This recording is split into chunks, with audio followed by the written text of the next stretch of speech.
also known as Bud Turner, a retired educator with almost 10 years as a Second Life resident.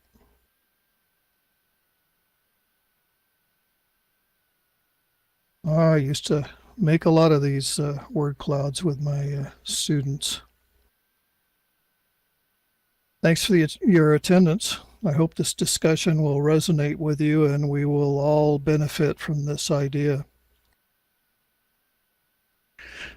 This talk is not intended as a lecture. Rather, this discussion should be stating points for individual thought and action. It may become necessary to act as a group approaching our providers.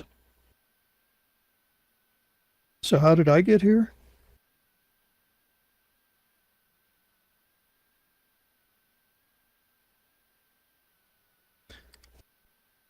Back in July 2009, I fell onto the ISTE island via the ISTE.com website rabbit hole. I hung out on ISTE Island most of that summer. My second week there, Thunder, an ISTE docent, took me to Second Life Botanical Gardens, and I was awed with what I saw.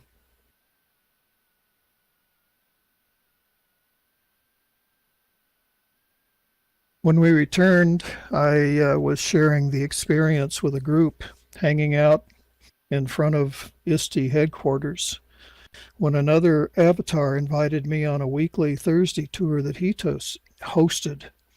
Each tour amazed me. I saw awesome and beautiful builds. The tour guide was Cyrus Hush, otherwise known as Matthew Poole. He and I began a most fun and an informative relationship. We toured and explored together, and we shared sims that we discovered on solo trips.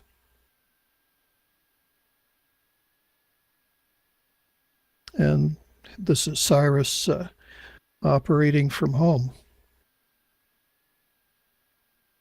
Cyrus was much better organized than me in Second Life, probably because he was one of the first early users. But he took snapshots and saved landmarks that he applied to landmark giver plaques that he added to Expedition Central.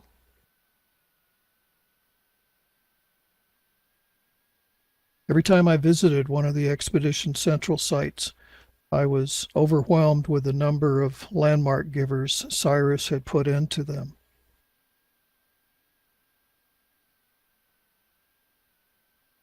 And this is one level in one of them. June 5th, 2016, I was saddened to learn of Cyrus's sudden passing. I attended memorials in a couple of different communities. This was on Visti Island. This was in Chilbo, or is still in Chilbo. And this is a Hall of Fame, Wall of Fame, I guess you could say, that has been established in Caledon.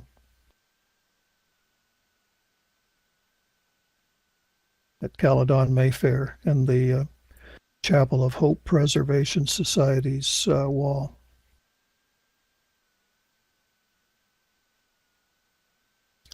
I've since learned that of other unexpected passings with Second Life losses. Some of you may remember Splo.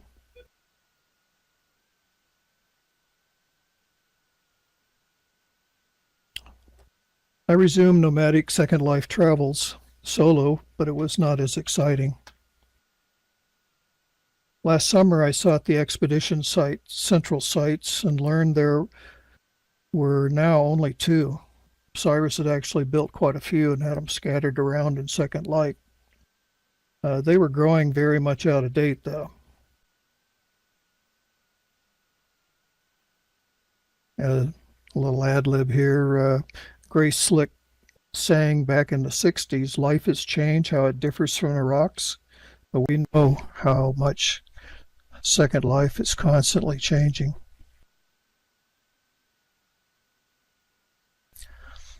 This is the Vista Expedition Central within the Matthew Poole Memorial Center. And this is the Expedition Central in Chilbo. These two are still active, and I'm always pushing landmarks to people to go visit them. Cyrus made everything in the Expedition Central sites. Unfortunately, no one can modify, delete, or even move them. A close friend of his shared with me some of the permissions that he had passed on to her, but they only enabled minor changes to the sites. We're still working on trying to figure out other workarounds. I mean, I've come up with a workaround to at least update things, but it's all still a challenge. After testing all of the plaques, I began collecting new or replacement landmarks, making newly labeled snapshots, and uploading them. I then made masks to res just in front of the ones no longer valid or accurate. This involved a lot of edit time and upload expense in and out of Second Life. It has also increased the prim count for the sites.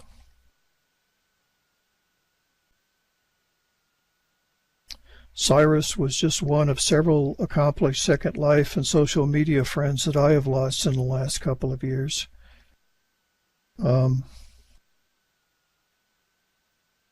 Daily, other social media lament the loss of active contributors and participants. We have lost their art, their builds, and their philosophies. I am certain everyone present can say the same regarding lost friends in and out of Second Life. In the news, you may have seen this. This occurred last December, I believe.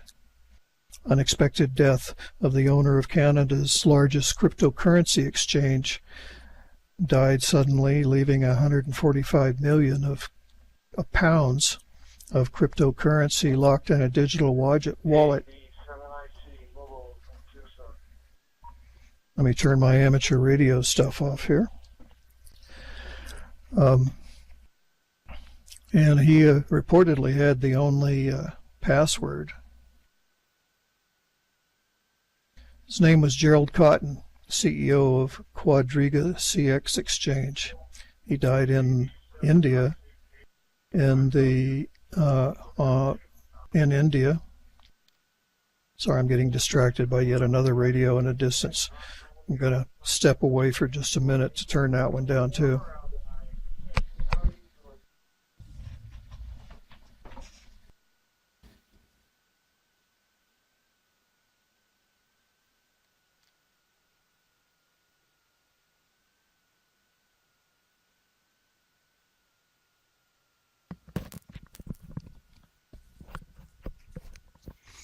Sorry about that. Usually when I get online and in chat in Second Life, either the doorbell rings or the phone rings. So I overlooked turning down my radios.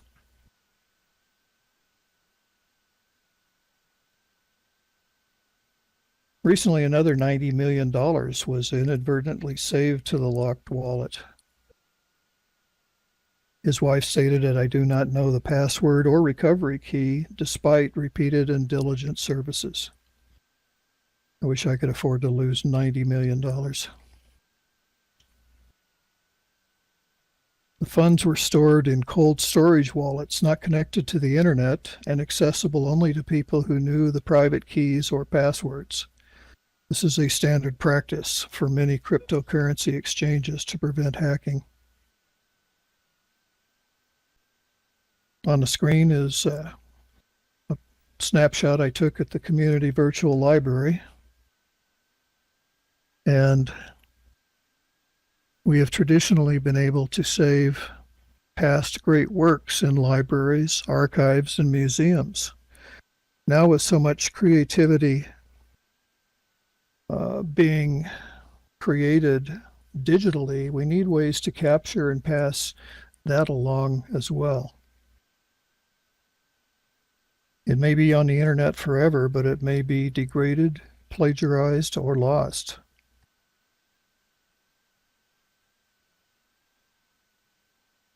Here's the CVL nonprofit resource library that's in nonprofit commons.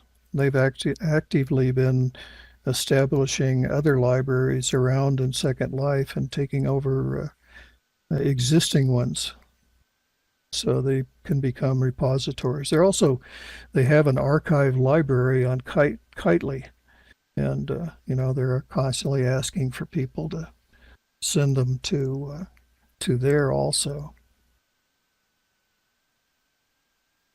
I had several friends that shared their account information with someone they trusted, not only in Second Life, but also other social media. This has helped save several orphaned works. A mutual friend shared her permissions with Cyrus. She has since shared her permissions with me. This partially facilitated my updating efforts, but creator/owner properties prevent move, edit, delete ability, so more experimentation is needed. A warning. Before considering what and how to share with a trusted friend, read the terms of service for the services you use in virtual worlds and in Second Life media or in social media. Up front on either side of the screen are some blue note card givers. Please touch them and receive a copy.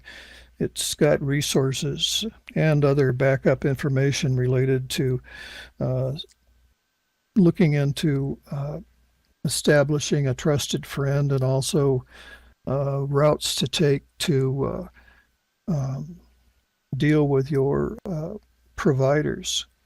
There are some states where just putting it in a will doesn't make it be so, and so you need to provide that, need to think ahead.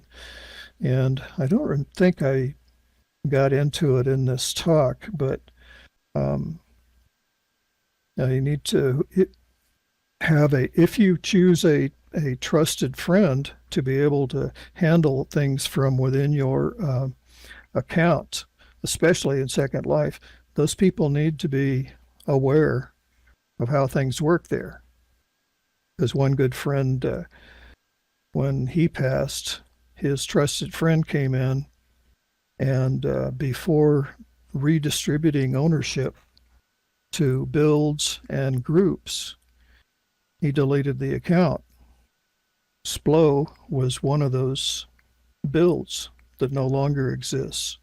Exploratorium will probably cease to exist this month. And both of those were places that I used to take my students for science, for physics demonstrations, and they loved it. But something to think about, and even with other social media, Facebook or any of those, need to make sure whoever you trust to be able to take control once you can no longer log in, that they know how to do whatever is required within those systems. Now, I have sent emails to people in Linden Lab, Facebook, G+, but it's gone, Google. And so far, I've not received anything back from them. And that's why I started building this note card that's in the givers up front here, was just collecting any and all information that I could get from these talks. I've had a lot of good suggestions and resources given to me. You'll see in there a couple of, there's a link to Joe Yardley's blog And you can watch her basically read that in the Designing Worlds video episode from about a month or so ago. But she made some good points. Also had a good idea. She wants Linden Lab to add a emergency contacts tab to our profiles. Failing that, she went ahead and just added one of her pics to become an emergency contacts thing, which is good because, you know, if you haven't heard from somebody in a long time, you could contact the emergency contact and maybe they can just say, oh, Josain's on a around the world tour right now. That's why he's not around. I mean, personally, I've gotten where I really hate to ask about anybody anymore if I haven't seen or heard anything from them, you know, for a while. It's kind of sad to be surprised when I'm told that I'm not going to see them again. And there's the warning that I got out of sync with. Providers and legal teams tend to be very narrow-minded about intellectual property. And of course, their definition of intellectual property is anything that's created on their servers.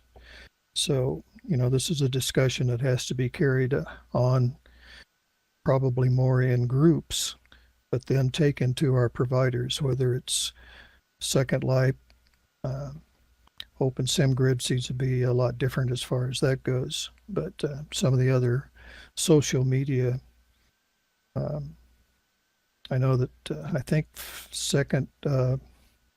Facebook now has a legend account or something to that effect that people can establish to allow family members to go in and take control rather than just having Facebook delete the account. So here's the mention of the note card giver. I actually put two of them out just for convenience. And the Linden Lab terms of service are in there and other resources to help you towards securing your digital legacy.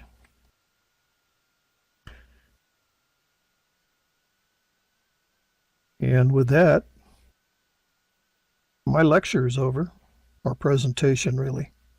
So I'm open to any questions and suggestions. And if you encounter resources or you have suggestions, please feel free to email me at josain.zsun@gmail.com, and I'll be happy to add them to the note card that is in the givers up front here.